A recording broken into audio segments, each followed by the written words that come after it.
Hola a todos y todas, somos Nadie Afuera, un podcast hecho por militantes y laburantes al servicio de todos aquellos y aquellas que necesiten una trinchera de lucha. Este es nuestro episodio número 7 de nuestra segunda temporada. Estamos grabando el 2 de abril, ¿sí? El día de los héroes de Malvinas y los caídos en la guerra de Malvinas.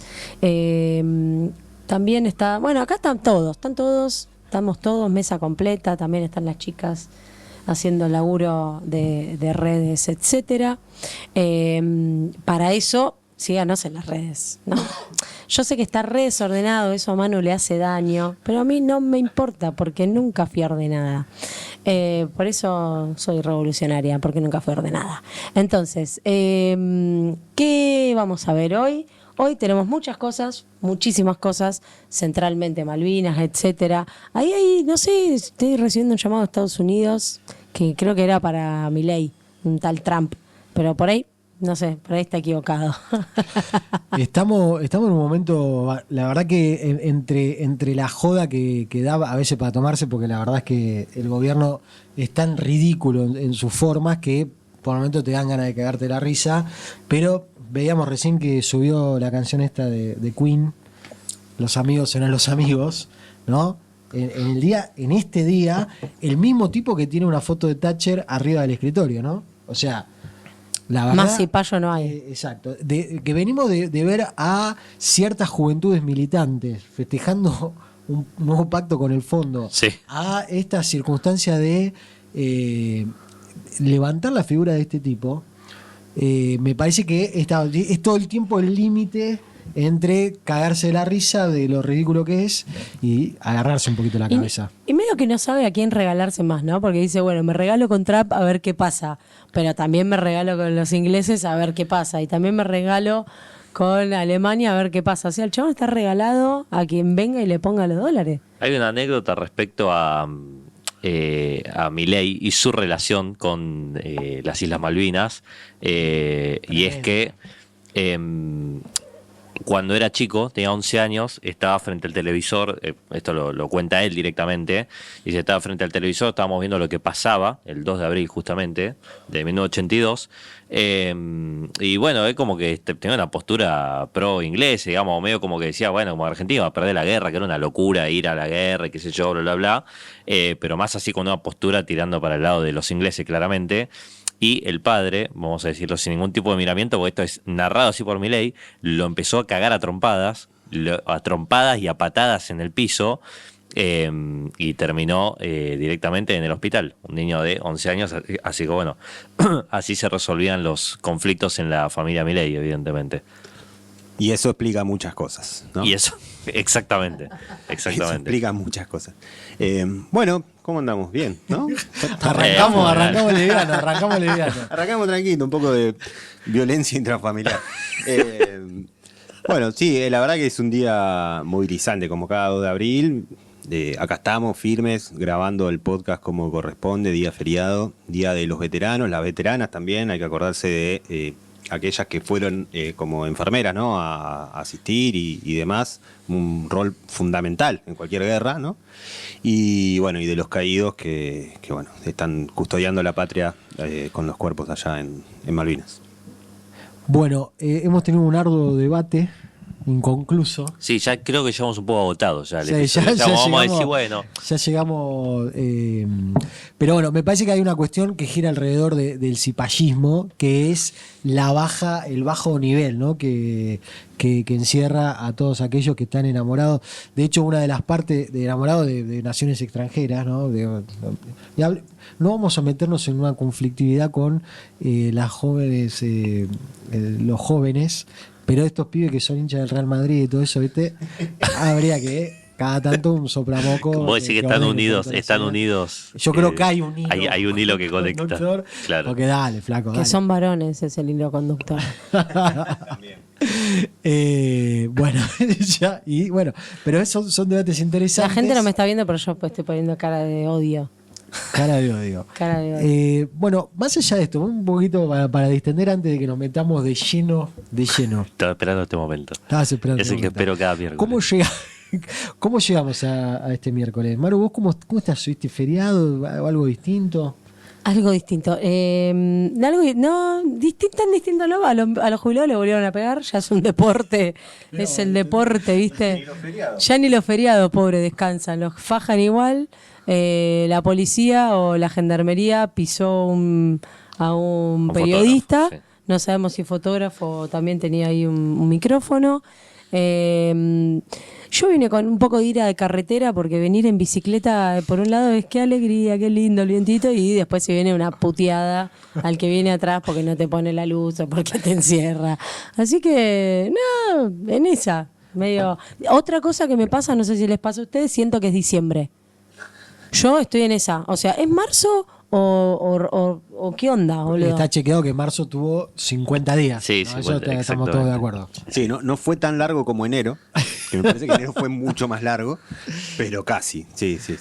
Che, y ahora, perdón, pero vamos a prepararnos también ya, por si no están enterados, abril va a ser el mes de, vieron que ahora las elecciones legislativas para Ciudad de Buenos Aires de repente son el centro, el foco de la política nacional y de la discusión de todos los días.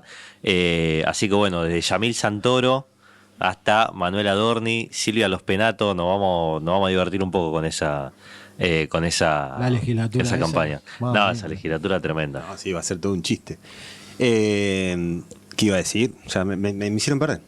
No, bueno, hoy feriado, descansé en casa con Sofi. De hecho, me habían dicho de juntarme a tener una reunión, no sé qué. Yo dije, no se puede porque Sofi trabaja, no sé qué. Me recontra olvidé que hoy era feriado y que ella no trabajaba, que iba a estar en casa. Mirá cómo me boludió, ¿eh? Mirá cómo me gosteó. Me di cuenta literalmente hoy a las 5 de la tarde. Dije que no podía, algo que podía. Pero bueno, aprovechamos para llevar a Camilo a la calecita, dar unas vueltas. Ahora ir a te juega la carta plaza. del hijo. Claro, olvidate. La juega rápido, Es el ancho que taca. uno tiene siempre, mirá, de quitar la alegría al pibe. Che, viene el Kun Agüero que ya no. No arranquemos así. No, porque dijo que Independiente no es su casa. ¿Por qué no le dio un bobazo? Yo no lo Acá entiendo, están pidiendo un bobazo para el Kun Agüero. No puedo entender, boludo. O sea, ¿por qué en su cabeza él necesitó aclarar eso? Pues directamente, digo, para el que no lo vio, le dijeron, bueno, acá en la casa que te ven hacer, que yo. Bueno, la verdad que no nací acá, pero bueno, sí pasé un tiempo importante, no sé si es mi casa, pero. Yo creo que si le daban 2 minutos más para explayarse un poco más, él iba a decir, no, bueno, no es mi casa, yo tengo una casa, es esta dirección, sacaba el DNI, se fijaba y decía, yo vivo en avenida tanto, esta no es mi casa, tipo, no tiene mi baño. Me parece que iba por ahí, ¿viste? Sí. El muchacho. Claro, porque no lo vieron el Se videito. escucha una voz diciendo- fuera de micrófono permanente. el videito de él diciendo, con el globo terráqueo diciendo, ¿por qué el avión cuando sale no hace ¡pum! Y se va? Sí, sí. Si sale volando así, dice, no, bueno. Dentro del Este hombre está universo volando. futbolistas, Sí. no sería el más iluminado, ¿no? No, ya de por sí es un universo con muy bajas luces. No, Muy es que bajas luces en su general. problema no, para no tiene que ver una cuestión intelectual acá. Porque no es el problema intelectual, es político. Sos no, un facho, además- boludo. además Entonces todo lo que decimos diga, que te no es- vamos a descansar porque sos un facho. No. O sea- Claro, pero está bien. además es como que no, en esto que está diciendo Jonah, que ahora es terraplanista, o sea, hay algo que le faltaba al Kun Exactamente, Agüero, claro. además de ser de Independiente, era ser terraplanista. ¿Es de Independiente? Claro. ¿Es de Independiente? Claro. No. Sí. ¿Cómo No que es de los que se autorreconoce como independiente. No. No se autopercibe Sí, independiente. es independiente. Yo creo, si no recuerdo mal, que es gallina. Ah, mirá. Es hincha de River. No sé. Estoy casi seguro. No sé. Kiara En hace cara de esta, que sí. en esta mesa tenemos Sí. hinchas de Huracán, Sí. hinchas de San Lorenzo, de Independiente. ¿Ustedes son de Independiente? Yo soy Huracán. Hay dos ¿Vos sos Huracán. Huracán? Es insólitamente hay dos personas de Soy Huracán. Huracán. Es la primera vez que estoy en una mesa que hay la misma cantidad de hinchas de Boca que de cualquier otro club, más siendo Huracán en este caso, ¿no? Exactamente. A mí me pasa algo que nunca puedo entender cómo la gente no es de Boca, ¿no? Es como una cosa que no... No tiene sentido. No tiene sentido. O sea, ¿Hoy juega Boca por la Libertadores? No. sí, ¿sabes contra quién juega? Lo dijo Luca Bueno, yo ahora antes que empecemos el episodio formalmente, voy a notificar que voy a presentar una solicitud por mesa de entrada para que a Maru la expulsen directamente del... A partir de ahora yo quiero que te expulsen, Maru, porque o sea, decides ordenar las redes, ahora hablas fuera de micrófono, después viene, corrige, no es de Independiente, y no sé, y no es... Bueno, ya está, ya son suficientes motivos, yo formalmente voy a presentar la queja para que la echen directamente. Ahora que ha cambiado su dispositivo celular, por lo menos le va a sonar más la gotita, Exacto. ¿no? Que nos tenía acostumbrado a que le mandaba un mensajito, no sabemos quién, pero todo el tiempo plic, la gotita. Bueno, se ve que soy el chivo expiatorio. ¿Saben qué? No me parece. Bueno, presentala por mesa de entrada, la puedes presentar la notita, ¿sabes? Te la va a recibir Marta. Pero ojo, porque Marta trabaja desde las 9 menos cuarto a las 9 y cuarto. Después vende bombachas en el baño, ¿sabes? La gente estatal y los docentes saben de qué estoy hablando. También te va a ofrecer algo de Avon. Así que fíjate. Un homenaje a Gasalla, ¿no? Con la empleada pública. Bueno, vamos a comenzar porque esto ya se nos fue. ¿Cuánto vamos ahí, Rocío? 11, me dicen 11 con 2 deditos. Así que ya es un buen momento para comenzar.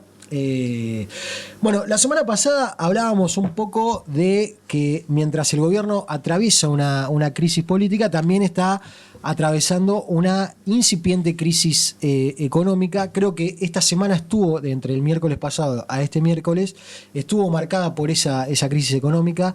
El Banco Central continuó vendiendo dólares de sus reservas permanentemente, y me parece importante que nos detengamos un segundo en este tema porque expone una realidad bastante elocuente de cuál es el estado de situación. Lo primero que hay que decir es que esta crisis económica, que todavía no es ni terminal, ni es el corralito, no nos precipitemos para esos lados, pero tiene un foco principal de debate que es el valor del dólar. El bloque de clases dominantes está debatiendo internamente cuál es el precio que tiene que tener el dólar. En ese sentido, un precio del dólar que está muy presionado por el desarme de las posiciones en pesos de los grandes inversores de la bicicleta financiera. Hay que decir que desde que inició el gobierno de Milei hasta hoy se terminó la primera fase de esa bicicleta financiera. Todos desarmaron sus posiciones en pesos y se pasaron al dólar. Eso generó una subida del dólar y a la vez esa subida del dólar con unas reservas negativas del Banco Central empiezan a subir la expectativa devaluatoria. En esa expectativa devaluatoria, algo que incluso lo denunció el Toto Caputo, muchos de los grandes productores que operan en nuestro país adelantaron las importaciones. ¿Por qué? Porque dicen, el dólar está barato, nos capitalizamos, ya sea en stock o en maquinaria o lo que sea, y si viene una devaluación nosotros ya estamos cubiertos y ahí pasamos a jugar fuerte en la exportación. Entonces, toda esta cuestión se está dando en relación de cuál es el precio que tiene que tener el dólar. Hay que decir que este problema el gobierno iba a resolverlo una vez que conquiste las elecciones de medio término, donde por más que haya una mala elección, va a crecer su cantidad de diputados y senadores y que con los pocos que tiene bastante bien le fue en términos parlamentarios. Entonces, se le adelanta el problema al gobierno y Caputo que dice, vamos a usar todos los dólares que tenga a mi alcance, es decir, pasó por la casa de la abuela que tenía en el elefante el billete de dólar, lo sacó y lo tiró en la brecha para bajar esa brecha. Entonces el gobierno dice, nosotros no vamos a devaluar de ninguna manera porque estamos defendiendo una sola bandera, que es la única bandera que tenemos para mostrar, que es la baja de la inflación, que si bien fue marcada la baja, sigue elevada, ¿no? Eso por un lado. Y por otro lado salieron a jugar dos viejos conocidos, como son Melconian y como son Cavallo, que con cierta rudeza dijeron, esto es insostenible, hay que devaluar ahora, para que no se te espiralice la crisis y la corrida cambiaria ya no la puedas controlar, ¿no? Ahora, el tema es que en el medio, el mismo Cavallo del Corralito, ¿sí? El mismo Cavallo del Corralito le dice, negro, aflojá de usar los depósitos en dólares de la gente. ¿no? Melconian dice, no, en otro momento se usaban los depósitos de la gente como esto y había ahora no pasa nada, ¿viste? Entonces, bueno, le salen a marcar un poquito la cancha. Ahora, estas dos personas, por supuesto, cuando hablan, no hablan por sí mismas, hablan en representación de una parte de este bloque de clase dominante que decíamos, que están diciendo, che, devaluemos ahora, total, vamos a poder contener esto de alguna manera, porque tampoco están pidiendo que una devaluación zarpada, y sobre todo están pidiendo que no se les vaya de las manos la situación al gobierno. Tanto Cavallo como en el pasado, como Melconian en la actualidad, fueron los voceros de la Fundación Mediterránea, que es una usina de pensamiento que nuclea a las grandes multinacionales que operan en nuestro país. Digo, para tener en cuenta que cuando ellos hablan, no es simplemente una opinión inocente o meramente académica. En definitiva, esa es una cuestión que estamos viendo y que hay que tener bien en claro que la devaluación, sea ahora o sea después, a los principales que nos va a seguir perjudicando es a la clase trabajadora. Porque, como les decía antes, los grandes grupos económicos de este país ya están capitalizados. Es decir, los que estaban especulando con la bicicleta financiera ya se capitalizaron en dólares y los grandes productores ya se capitalizaron en las importaciones que anticiparon. Es decir, ¿la devaluación va a venir? Sí, va a venir. ¿Por qué? Porque la devaluación en este modelo económico instaurado a sangre y fuego en la dictadura, las devaluaciones no son un evento extraordinario, sino que es lo normal y habitual, de la misma manera que la corrida cambiaria. ¿Se acuerdan? En el gobierno del Frente de Todo, toda la semana era que el mercado que no cree que Cristina se sacó un moco, entonces los grandes tenedores de bonos dijeron no porque nos van a desarmar. Bueno, esto forma parte y tenemos que entender que nosotros como clase trabajadora, que con nuestra fuerza de trabajo somos los generadores de la riqueza, tanto en pesos como en dólares, somos la que no la vemos ni pasar. Y entonces vemos que una parte quiere devaluar ahora, otra parte quiere devaluar más adelante, y la parte de los trabajadores no está expresada. Es decir, evidentemente va a Hernán Lecher y habla en un medio de comunicación, qué lindo tipo, qué progre, pero no me sirve. Porque en la cancha donde se están definiendo las cosas, la clase trabajadora no está teniendo ningún tipo de incidencia. Entonces, esto va a formar parte de todos los debates que vamos a tener que ir retomando a futuro y de cara a la cuestión electoral y de cara a en algún momento volver a algún esquema de poder. Pero me parece que es importante que partamos de esta base hoy, un 2 de abril, 43 años de la Guerra de Malvinas.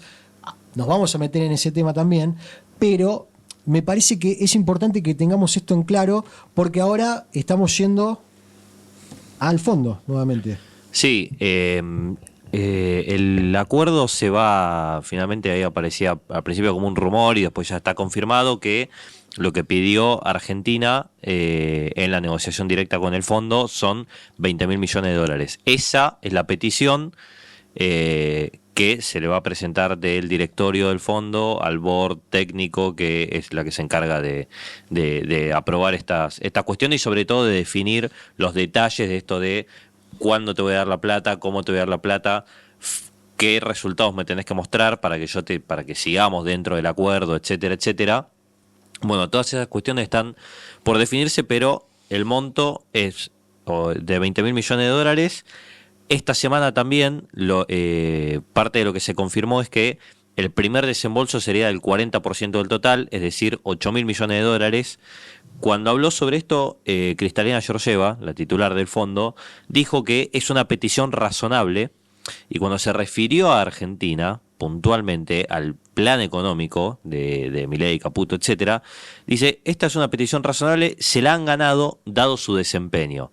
Y ahí le puso palabra, ella, la otra parte del fondo, a lo que de lo que se venían ufanando Caputo y Milei el año pasado, que es, nosotros no estamos cumpliendo con el fondo y no necesitamos que el fondo nos instaure un programa como pasó históricamente, porque nosotros ya estamos sobrecumpliendo las metas y estamos haciendo algo más fuerte y más ambicioso de lo que suele proponer el Fondo Monetario Internacional.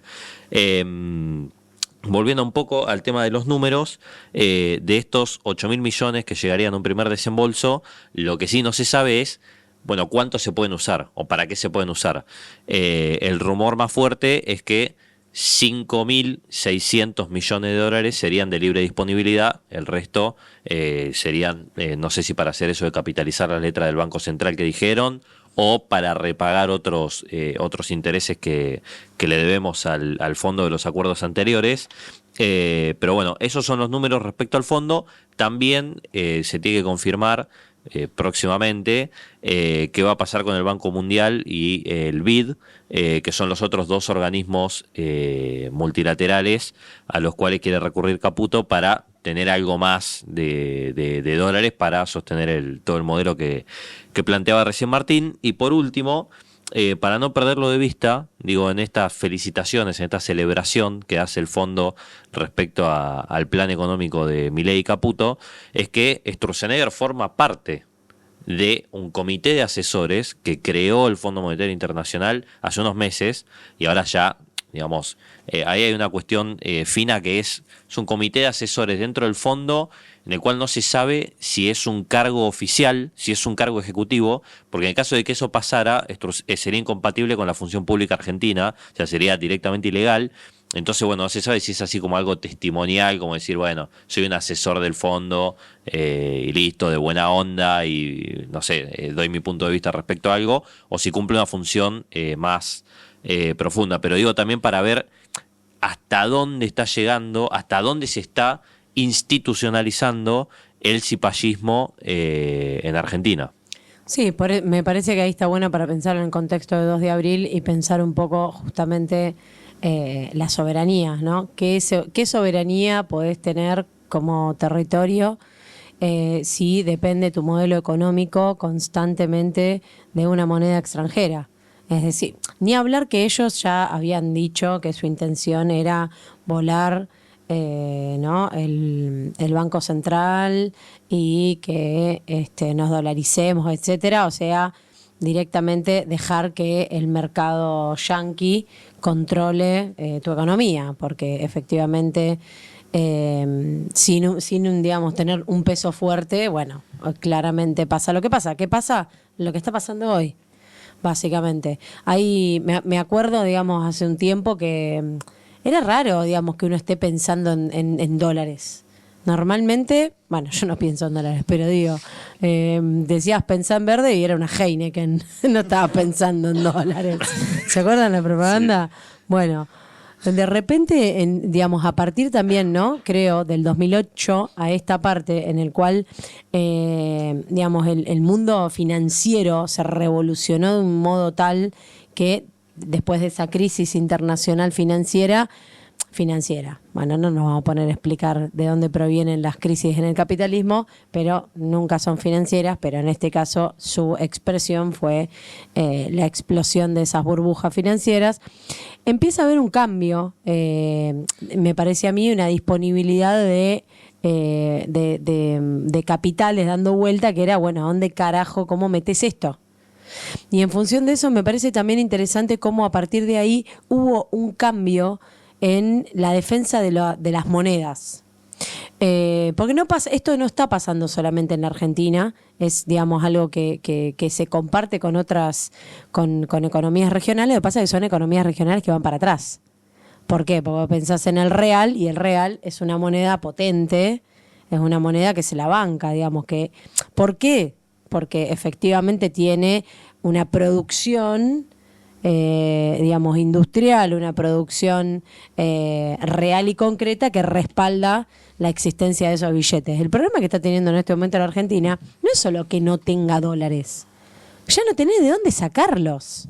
¿Por qué? Porque ya no exportás, digamos, más que tu modelo agroexportador eternamente. Está bien, ahora van a empezar a exportar el litio, exportar, bueno, todo. Pero si vos todos esos negociados se los das a empresas privadas, ¿de dónde carajo pensás que vas a sacar los dólares, capo? O sea, ¿de dónde pensás que vas a poder desarrollar un sistema productivo que te habilite a tener cierta independencia en algo? Y ahí también me parece que es nuevo. Yo, por lo menos me acuerdo cuando habíamos celebrado de alguna forma que el Fondo Monetario Internacional había cerrado su oficina en la Argentina. Bueno, ahora no solo tienen oficina, Digamos, ahora tienen gente dentro del gobierno, Sturzenegger o el nombre que quieras ponerle. Entonces me parece que también es es un tema que a ellos les duele igual, hay que decirlo, porque la realidad es que para el modelo que quería poner Milei, tener que pedirle plata al Fondo Monetario es porque está al horno con papas fritas. O sea, realmente el pedido de guita es porque estás pisando una crisis económica que la querés estar haciendo, digamos, que la querés aguantar, metiéndole, inyectando de dólares, pero que no se va a poder aguantar. Perdón, yo qué sé.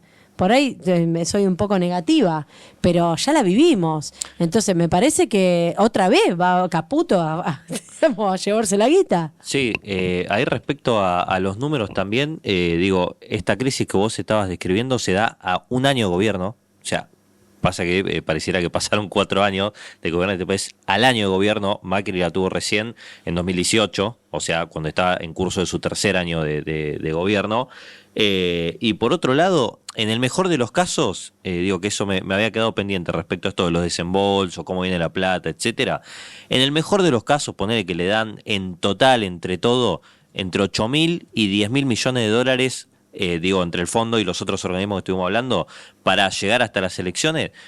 ¿Cuánto tiempo le dura esa plata dentro de este esquema? Porque desde diciembre hasta ahora, es decir, 4 meses, bajaron 7.200 millones de dólares las reservas del Banco Central, que sería equivalente más o menos a esto que estamos hablando, ponerle para redondear dentro de unas semanas, lo que sea, si seguían vendiendo así, llegaban a los 8.000 millones. Bueno, ¿cuánto tiempo le dura eso? Eso le duró 3 meses.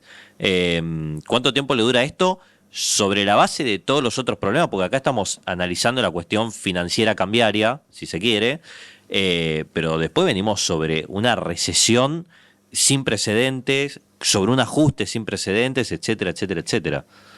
Sí, a mí yo quiero retomar un poco lo que había dicho Martín respecto a esta idea de que vos tenés distintos sectores de la clase dominante que se están empujando acá a ver quién hace los mayores negocios. Y bueno, vos ahí tenés a todas las exportadoras de cereales y demás, que son los que están pisando la exportación, las tienen todo en la silobolsa y demás, porque lo que están buscando es que exista esa evaluación y ahí liquidar las cosechas, para que por cada dólar de exportación que tengan reciban más peso y bueno, puedan hacer su negocio. Entonces digo, con esto cuando decía, ¿no?, que Melconian y Cavallo hablan en nombre de ciertos grupos económicos, bueno, hay otros grupos económicos que ya no les alcanza tener un gobierno que gobierne para ellos directamente, digamos, ¿no? Poner a sus propios empleados a dirigir distintos organismos del Estado. Necesitan más y más y más concesiones cada vez mayores, y ahí es donde creo que Milei se termina encontrando con esta realidad en la que nunca va a poder dar abasto a las concesiones que le van a pedir de todos los lugares, y le van a empezar a jugar en contra con estas cosas, ¿no? No le liquidan las cosechas, no ingresan ciertos dólares de las importaciones, los dejan afuera, de las exportaciones, perdón, los dejan afuera, las multinacionales que presionan porque quieren girar los dividendos a las casas matrices. Entonces, y a eso hay que sumarle que Caputo lo que está haciendo es defender a todos sus amigos del sector financiero para que puedan seguir con la bicicleta del carry trade y demás. Y para eso necesita seguir quemando dólares y dólares del Banco Central. Entonces, bueno, yo creo que el gobierno se encuentra dentro de una situación muy compleja, ¿sí?, en esto que estamos analizando, ¿no?, respecto a el ámbito financiero. Me salió el nombre del diario. Este sector, ¿no?, financiero, o este frente financiero que enfrenta al gobierno, y del otro lado vos tenés el sector de la realidad, ¿no?, el del día a día, el del bolsillo de cada uno de nosotros y nosotras, que es el que esta inflación que es tan chica como dicen, pero que al mismo tiempo cada vez aumentan más las cosas, y los salarios que no logran ni siquiera empatar la inflación. Vemos algunas de las últimas paritarias, vemos la paritaria que firmó Camioneros, donde firmaron por abajo del 2% mensual cuando la inflación es superior. Y es un sector que históricamente ha cerrado buenas paritarias y ahora está cerrando, si no las peores, cerca de las peores. Entonces vos tenés grandes sectores de laburantes, mismo dentro del sector registrado, que ni siquiera está llegando a empatar la inflación. Y me parece que ese es un gravísimo problema, porque dentro de todo este año del gobierno de Milei si bien desfasados, porque siempre las paritarias son desfasadas, muchos sindicatos por lo menos llegaron a empatar la inflación, ¿sí? Sintieron el cimbronazo fuerte de la inflación esa de diciembre del 23 y de enero y febrero del 24, y con el tiempo fueron más o menos equiparando o llegando a empatar la inflación. Bueno, ahora no se está llegando ni a eso y no me quiero imaginar lo que se está viviendo en el sector informal de la economía, donde esas paritarias no existen, donde cada uno tiene que ir a negociar con el patrón o la patrona para que le aumenten un poco el sueldo, donde los aumentos de colectivo siguen pasando. Cada vez que empieza un mes uno sabe que aumenta el colectivo, sabe que aumenta el subte, sabe que aumenta la nafta, el que anda en auto, y los pocos que todavía tienen prepaga, le aumenta la prepaga, etcétera, etcétera. Entonces, me parece que de a poquito también va a ir sintiendo esa presión, y para eso necesitan los dólares también, ¿no? Digo, están las elecciones, y bueno, algo de calma hacia la calle va a tener que tirar si es que pretende tener una elección medianamente ordenada. Bueno, ahí yo tengo como varias cosas, no me querría correr tanto del hilo, pero ahí yo quiero que terminemos en algún momento de descular cuál es el rol realmente de la oposición y cuál es el rol que termina teniendo realmente Milei, porque yo creo que hay un sistema en profunda crisis, que es el sistema de representación político argentino, y yo creo que de alguna manera Milei, para un gran sector de la oposición, no hablemos ya de la UCR y todo eso, ¿no? Pero para otro lado, que tendría que ser oposición en serio, yo creo que ven en la figura de Milei, yo creo que Daer, te lo voy a decir así con nombre y apellido, yo creo que Daer ve en Milei una posibilidad de seguir sosteniendo este sistema perimido de representación, que después de 40 años, saquemos la década ganada, los años que nos queden después de eso, de democracia argentina, de un fracaso rotundo en lo que es la calidad de vida de las mayorías.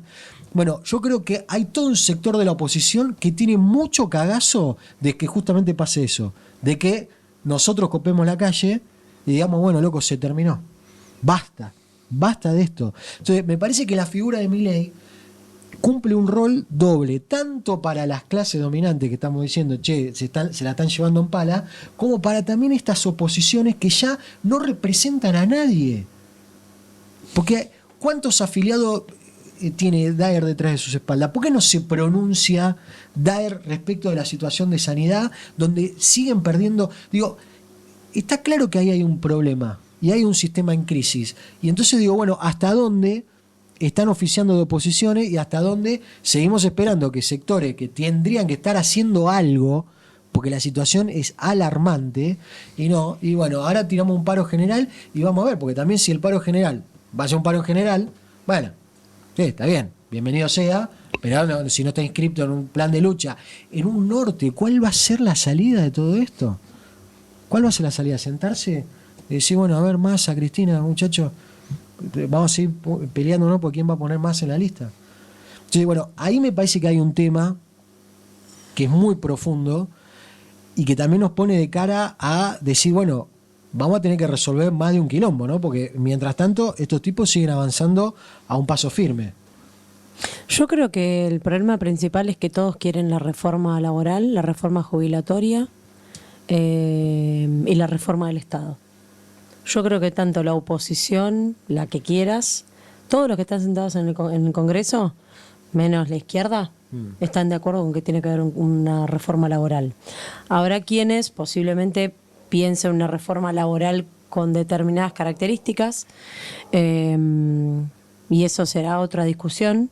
La reforma jubilatoria también, porque es un problema para ellos tener una cantidad de guita guardada, ¿no? Congelada, zaraza, sin poder utilizarla y entrarle mano como se les cante a ellos. Perdón, no entiendo, la cantidad esa No, digo, por ejemplo, vos tenés en la provincia de Buenos Aires tiene su propia caja jubilatoria. Okay. Entonces hay desde el gobierno de Alberto y antes también se venía hablando de la armonización de las cajas jubilatorias.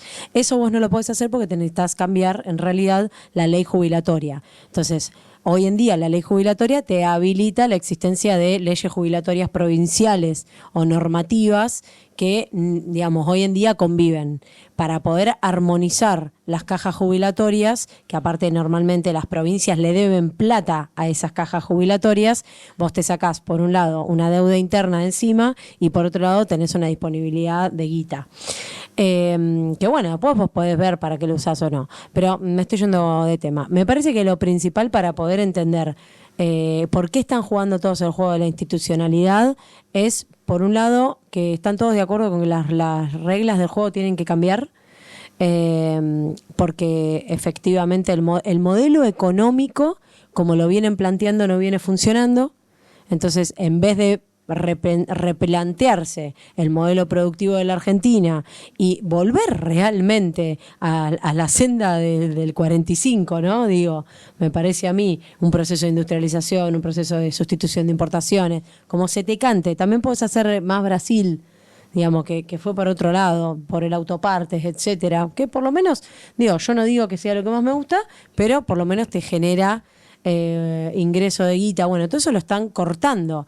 Entonces, la reprimerización de la economía, la extranjerización de la economía, la extranjerización de la tierra, o sea, eso te vuelve a colocar en un lugar en la Argentina que es muy complejo de salirse, y en el cual me parece que en este momento ni la oposición, ni el gobierno, ni las clases dominantes, pero principalmente las clases dominantes de la Argentina, los diversos sectores, porque una cosa que también para mí hay que pensar es que no es que tenés una clase dominante que juega la financiera y una clase dominante que hoy en día las clases dominantes de la Argentina están totalmente diversificadas. Entonces el terrateniente que nosotros antes le queríamos pegar un corchazo porque era el tipo que era el dueño de todas las tierras, ahora de repente tiene todas las tierras, las trabajan campesinos sin tierra, y aparte es dueño de la pastera, y aparte es dueño del proceso productivo de no sé qué, y aparte tiene una financiera. O sea, se han diversificado de determinada forma que también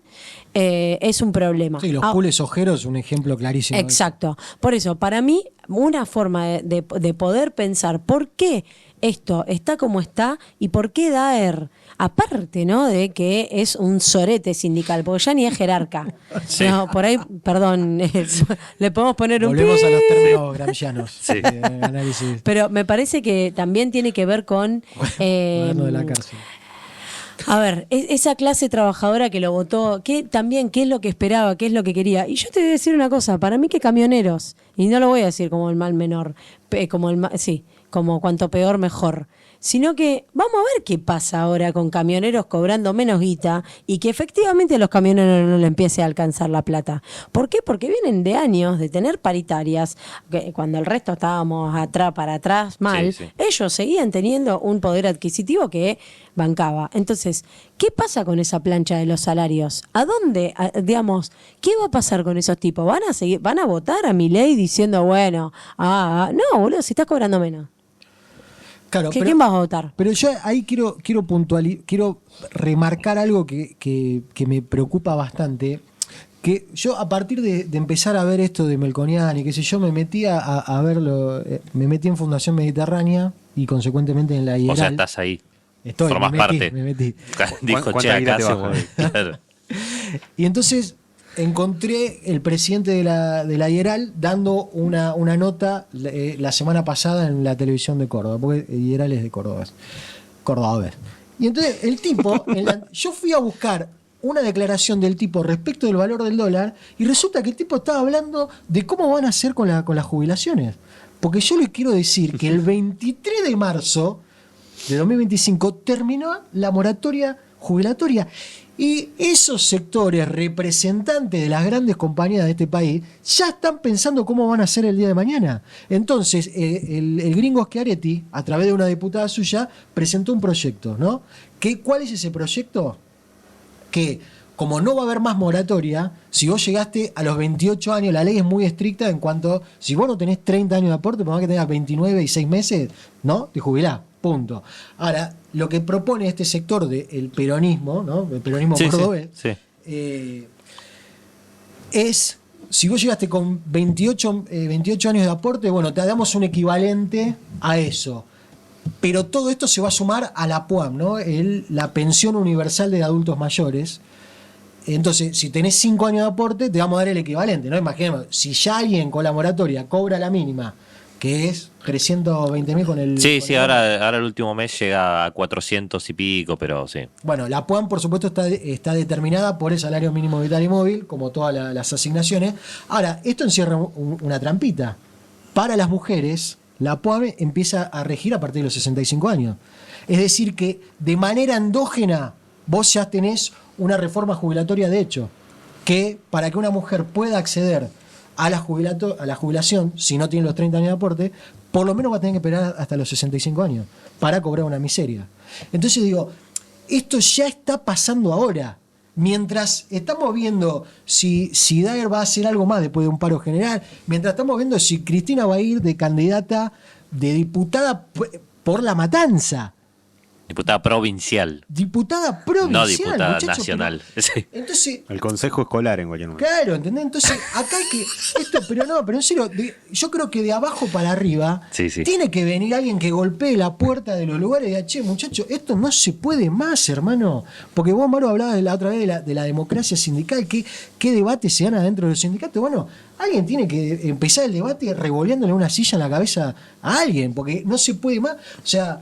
No, totalmente. Ahora, recién cuando Maru hablaba de Daer de una forma tan fina, me estaba acordando de en el año 2022, cuando le disputaron el sindicato de comercio con Ramón Muerza, los Moyano, a Cavalieri. Cavalieri, perdón. Cavalieri vuelve a ganar y cuando gana, el tipo ella hizo una definición que digo, bueno, es una de esas veces que hablan como cuando Barrionero en su momento dijo hay que dejar de afanar por 2 años y alcanza para todo. Bueno, para mí Cavalieri dijo algo que debería pasar así a la historia como esa definición de Barrio Nuevo, y es que el tipo cuando caracterizó a los Moyano dijo no, porque ellos tienen esta forma, tienen este poder de pararte los camiones, pararte que se le entregue plata a los bancos, pararte los camiones que llevan comida, pararte esto, lo otro, y eso es un modelo que no genera inversión para la Argentina. O sea, vos lo escuchás al secretario general del sindicato con más afiliados de todo el país y con mayor extensión, porque el comercio está de Ushuaia a La Quiaca, y el tipo te está hablando como un empresario, directa, o sea, es la misma estructura con la que después lo escuchás hablar a Funes Rioja o a Pablo Roca, que acá permanentemente decimos, vienen y te hablan de las condiciones que hay que generar para las inversiones, etcétera, etcétera. Entonces, digo, lo sumo como un ejemplo más. Sí, y a eso hay que sumarle que Muerza tampoco que era un paladín de lo combativo, porque era un tipo que responde directamente a Alfredo Coto, ¿no? Digo, sale de ese mundo y es como pasa con la oposición adentro de la UTA, que está Gagá Fernández, que lo querés prender fuego cada vez que él habla porque no puede dirigir 2 palabras, pero la contra que tiene adentro del sindicato es un chabón que responde a los intereses del grupo DOTA, que es uno de los grupos más importantes de colectivo. Entonces, es lo que decíamos la vez pasada.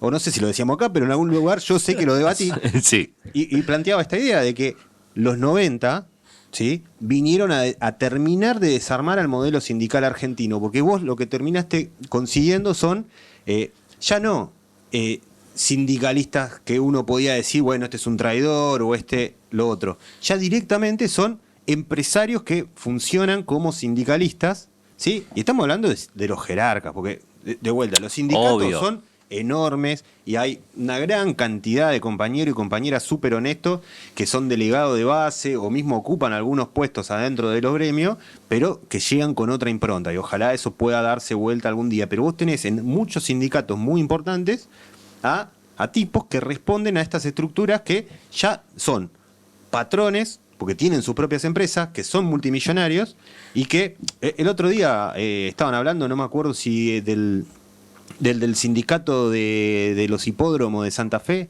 El tipo tiene uno de los criaderos de caballos más importante y grande de la Argentina y tiene caballos que salen millones y millones de dólares cada caballo. Entonces, a ese nivel estamos hablando. Ahí se encuentra, entre otros, con Lijo, que también es otro de los grandes poseedores. Digo, entonces, es como, digo, el viaje de los jueces esto al Lago Escondido. Ay, bueno, muchachos, ahí está clarísimo, está clarísimo. Entonces, todas estas cosas, se están dando mientras nosotros por ahí estamos en una dispersión de debates, por lo menos en un sector de la élite política de este lado. Pero quiero decir algunas cosas puntuales respecto de la PUAM y de la reforma jubilatoria, de hecho, que estamos atravesando, que vamos a ver hacia dónde va. Por lo menos lo que es hoy por hoy. El fin de la moratoria jubilatoria implica que 9 de cada 10 mujeres no se pueden jubilar si no tienen los 30 años de aporte, 7 de cada 10 hombres tampoco. La PUAM, al ser una pensión, no es universal y hay requisitos para acceso. Eso puede ser que se modifique, pero hoy por hoy funciona así. Esto de que rige de los 65 años no es acumulable con otras pensiones, es decir, ahora jubilados y los que cobran la pensión por invalidez o por viudez, no se acumula. Es un 20% menor que la jubilación mínima y como es una asignación universal, vos si seguís trabajando tenés que pedirle por favor que no te registren porque te quitan la pensión. Es decir, la perversidad del sistema y la perversidad mientras, podemos repasar los balances de las principales compañías del 2024 y cotejarlo con los trabajadores del Garrahan que perdieron el 50% de su salario en un año, ¿no? Digamos, esa misma perversidad nos tiene que poner de cara a terminar de entender cuál es la fuerza que tenemos nosotros siendo la amplia mayoría mientras nos están choreando todo. Ahora, también hay una circunstancia, Manu, creo que vos ahí tenías algo, porque encima sobre esta circunstancia te publican que la pobreza bajó 20 puntos, 30 puntos. ¿Cuánto bajó la versión? Sí, la pobreza bajó 15 puntos y dentro del índice de pobreza bajó 10 puntos la indigencia, o sea, corresponde del total de 15 de baja, 10 bajaron justificados por la indigencia y 5 por la pobreza, que estaba en 53, o sea, primer semestre de 2024, la pobreza estaba en 53% y la indigencia en 18%. Segundo semestre de 2024, los números que salieron esta semana, 38 la pobreza, 8% la indigencia. Acá, para meternos, me parece que está bueno que lo pensemos desde dos lugares distintos porque está mucho la discusión desde lo técnico, concretamente, de, está bien medida, está mal medida, ¿cómo puede ser, ¿no? Una de las preguntas básicas, ¿cómo puede ser que en el medio de este ajuste, de esta recesión, de esta caída de casi todos los rubros de la economía, del aumento de, trabajadores que pasaron de ser asalariados registrados a monotributistas o cuentapropistas, etcétera, etcétera, etcétera. Todo lo venimos hablando, ¿cómo puede ser que baje 15 puntos la pobreza? Bueno, hay un economista, Ismael Bermúdez, que lo primero que pone sobre la mesa dice, bueno, a la narrativa del gobierno diciendo, bajamos 10 millones los pobres, 10 millones de pobres, lo primero que hay que decirle es, bajate los 10 millones de pobres que vos mismo habías generado, en todo caso. Porque cuando recibieron el gobierno, la pobreza que recibieron, el Frente de Todos, estaba entre 38 y 40%. La llevan a 53 y ahora estamos igual que en diciembre de 2023. Eso como punto de partida para tenerlo presente. Pero además, hay una cuestión que va justamente de la mano de esto de lo técnico, que es lo siguiente. Mientras tuvimos una inflación del 117% el año pasado, la asignación universal por hijo aumentó 353%. La tarjeta alimentar aumentó 353% también. El plan de los 1000 días, que es para niños de hasta 3 años, aumentó 1000% el año pasado, en 2024. Estos tres planes que acabo de mencionar afectan a 2,5 millones de padres y 4,5 millones de chicos. En total son 7 millones de personas, ¿sí? No es un número para nada menor, para que tomemos dimensión.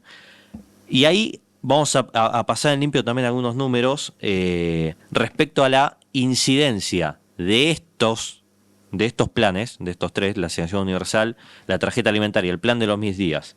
Por ejemplo, la sumatoria de asignación universal por hijo y tarjeta alimentar en diciembre del 2023 cubría el 54% de la canasta básica alimentaria, ¿sí? O sea, la mitad.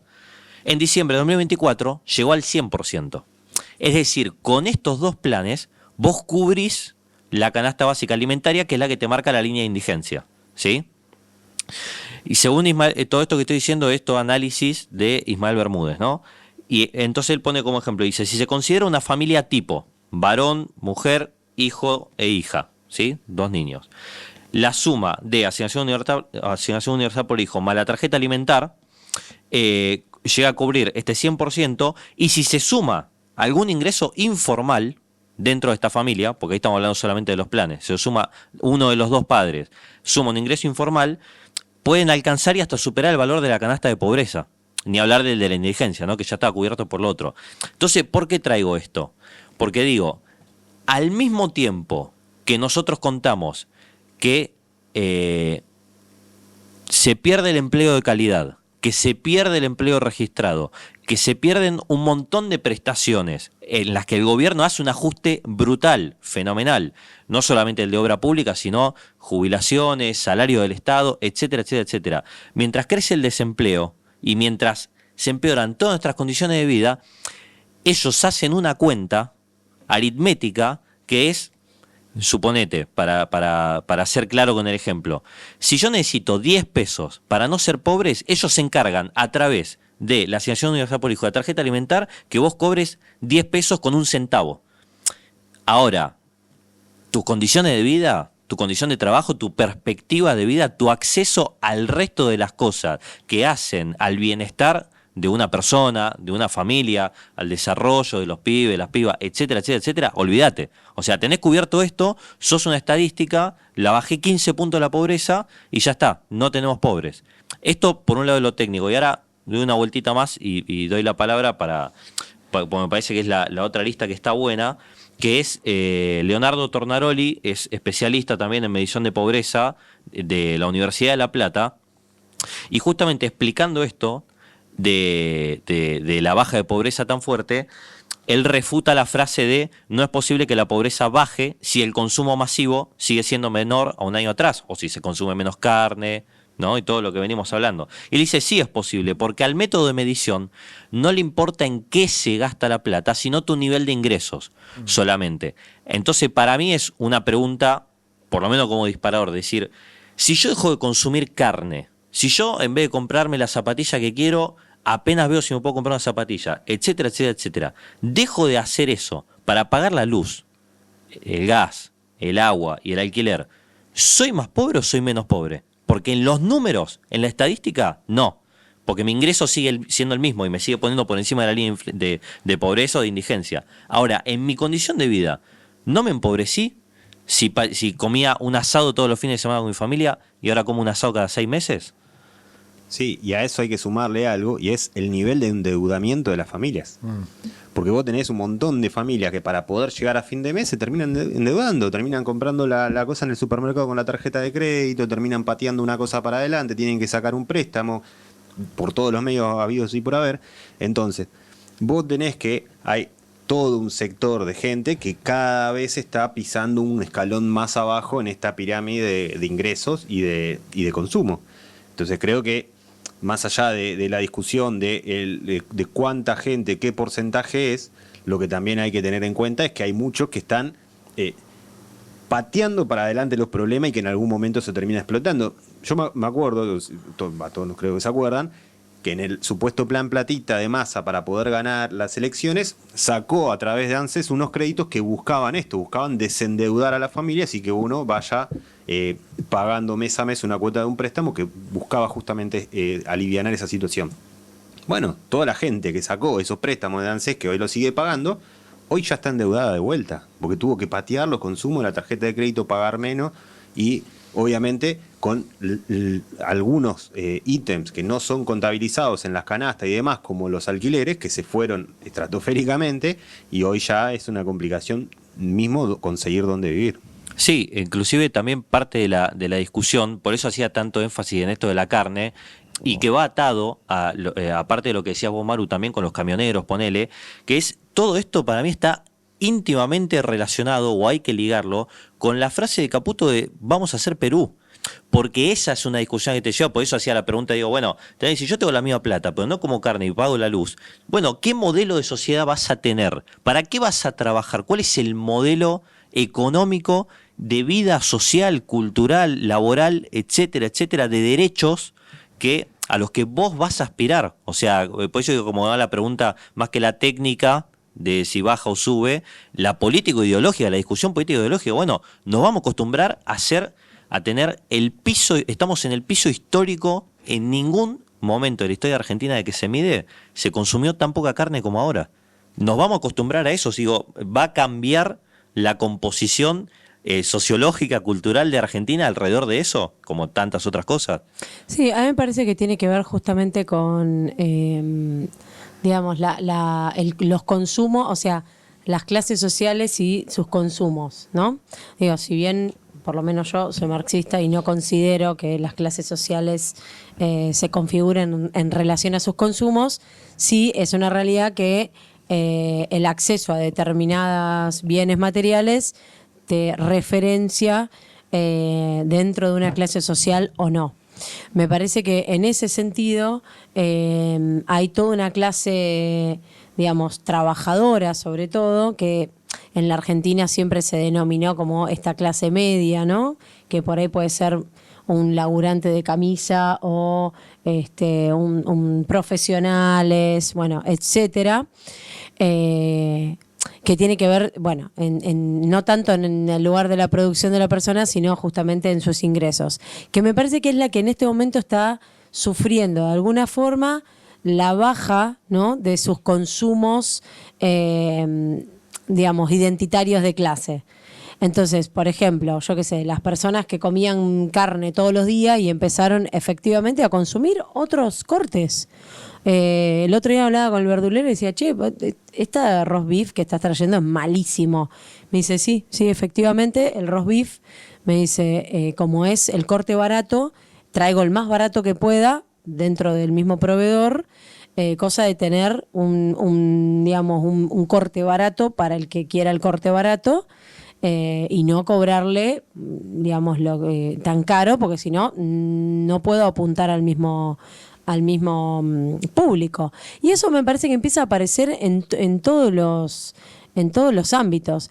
Pero al mismo tiempo, y me parece clave una cosa que dijo Jonah, el tema de los alquileres y el poco acceso a la vivienda va haciendo que parte principal de esos ingresos, yo antes pagaba, por lo menos siempre, desde que hace 11, 12 años que vivo sola, siempre era el 50% de mi sueldo destinado al alquiler. Hoy en día, yo y un montón de amigues, gente, están gastando mucho más que eso en alquiler y servicios. Entonces te queda un margen de guita muy bajo para el consumo de alimentos, y ni que hablar con las salidas, con ir a comer algo, ni hablar si tenés pibes.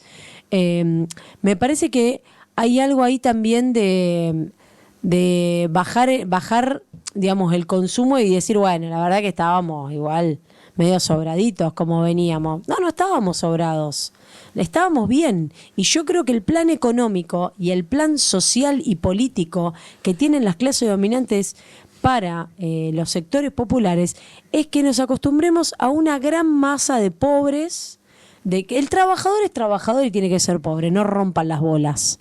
Digamos, esa es la concepción. Vos estás trabajando, sos trabajador, no podés ir a veranear al exterior, no jodas. ¿Sos laburante? Vos no podés todos los días salir al cine. No, yo me acuerdo de los 90, chicos, era esto.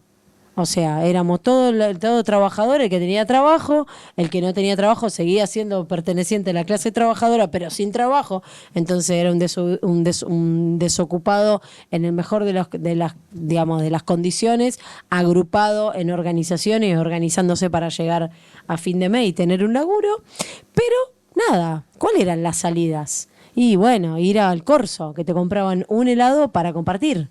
Digamos, esa era la salida. Entonces uno también ve hoy y decís, yo qué sé, yo me acuerdo, la década ganada, los consumos que por ahí yo no estaba particularmente bien porque era una piba que recién estaba trabajando, etcétera, etcétera. Pero un montón de gente empezó a poder consumir otras cosas. Y yo creo que lo que dice las clases dominantes es, te la creíste, pelotudo. Boludo. ¿Te creíste de verdad que podías ir a Brasil todos los años? Mirá qué salame. No, con la mía no. Con la mía no vas a ir a Brasil. Y ahí empieza el ajuste. Che, se nos fue el programa mal, pero tenemos que darle la palabra a Jonah. No, me parece que hay que hablar de Malvinas. Exactamente. ¿No? Para poder cerrar el programa. Bueno, hoy estuvo el acto central, digamos, del gobierno, más allá que Villarruel se fue ahí a Tierra del Fuego. Recordemos que Ushuaia es la capital de la provincia de Tierra del Fuego, Antártida, Isla del Atlántico Sur, lo cual incluye a Malvinas. Villarruel fue al acto que se hace todos los años ahí en Ushuaia, marcando esta ruptura con Milei. Milei fue al cenotafio que está en Plaza San Martín, en Retiro. Habló, creo que 6 minutos, una cosa, fue una payasada que fue, dijo 2 boludeces y se fue.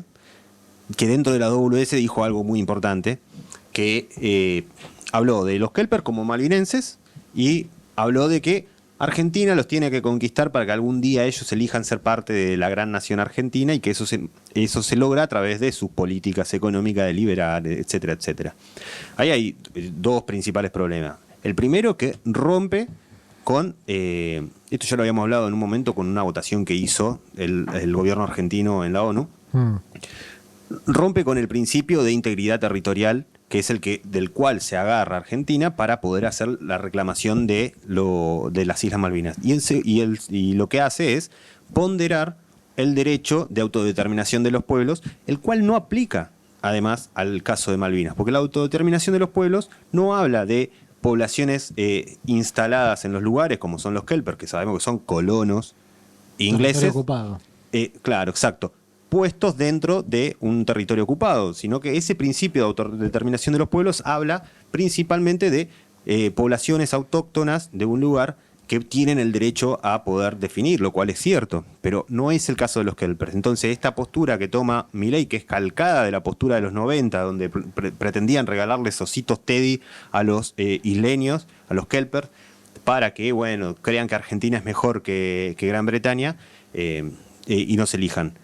Por otro lugar, me parece que es importante recalcar siempre que en las Islas Malvinas hay una base militar de la OTAN que son más los soldados británicos que están viviendo en la isla que los kelpers, que supuestamente son los dueños de las islas, y que es un territorio sumamente estratégico en geopolítica que conecta el Atlántico con el Pacífico, y en este contexto internacional donde cada vez los tambores de guerra van sonando y repicando más cerca, es imposible soslayar ese lugar. Entonces, esta idea de creer que uno puede conquistar el cariño de los kelpers para que sean argentinos, en el hipotético caso que eso sucediera, ¿alguien se imagina a Gran Bretaña, una de las potencias militares mundiales, decidiendo soltar las islas?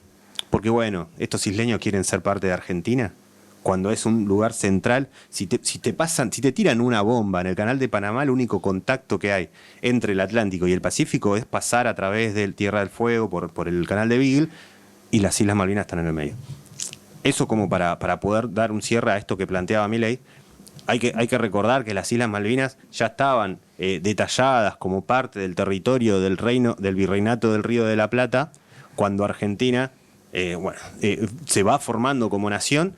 Revolución de Mayo, Declaración de la Independencia, en 1820 ahí se manda el gobierno a instalar gente en las islas, y en 1833, ya casi estamos cerca de cumplir 200 años de ocupación de las tierras.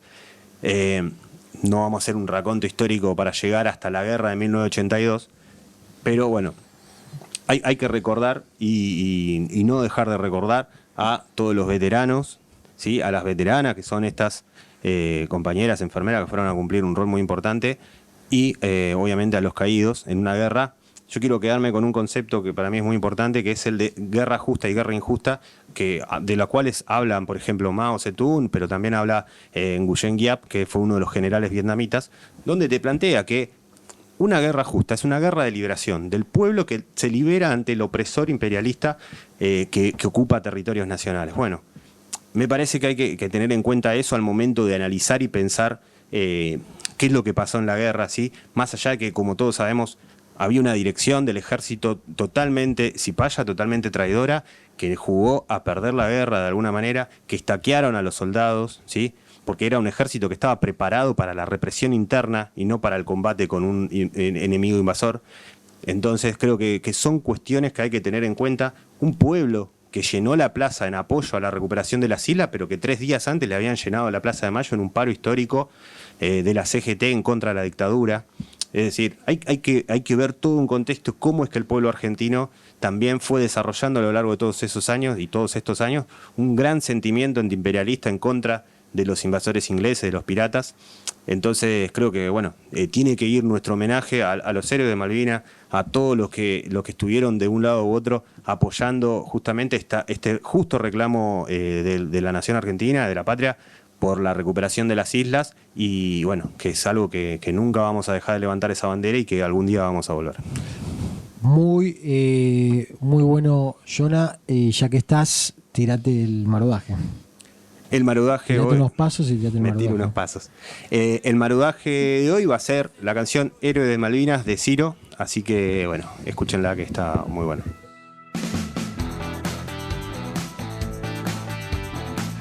Bueno, entonces ya promediando como la hora, creo, un poco más de una hora parece ser, teníamos muchos temas para analizar.